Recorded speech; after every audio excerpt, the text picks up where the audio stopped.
오늘은 채권 상장 폐지가 미치는 영향에 대해 알아보도록 하겠습니다. 채권 상장 폐지가 되면 제일 궁금한 건 그걸 거예요. 주식은 어떻게 되냐? 주식 사실 상장 폐지랑 별다른 상관이 없습니다.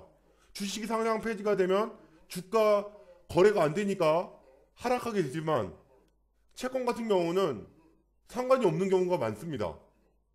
그런데 주가는 하락을 합니다. 왜냐? 채권 상장 폐지가 뭔지 모르기 때문이에요.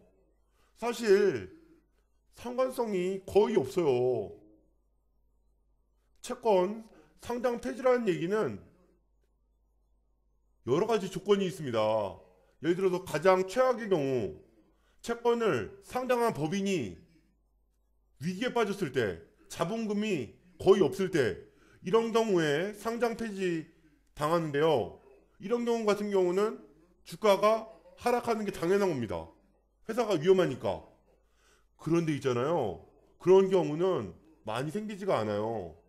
대부분의 상장 폐지 같은 경우는 시장성이 상실되었다고 인정할 때거나 채권이 만기 상환되거나 중도에 전액 산황날 때 혹은 뭐 신주이인 사건 이런 발행 액면은 이런 문제로 아니면 기타 다른 이유로 상장 폐지가 되는 경우가 굉장히 많아요.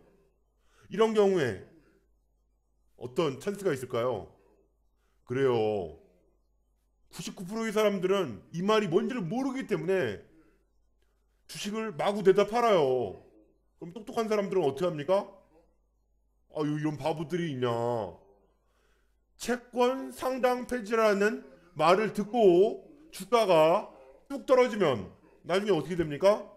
당연히 회복되죠. 주가 뚝 떨어졌을 때 산 다음에 올라가면 팔아버립니다. 채권 상장 폐지 찬스입니다. 예전에도 이런 경우가 굉장히 많았어요. 채권 상장 폐지 공시가 뜨면 주가가 뚝 떨어집니다. 그때 사면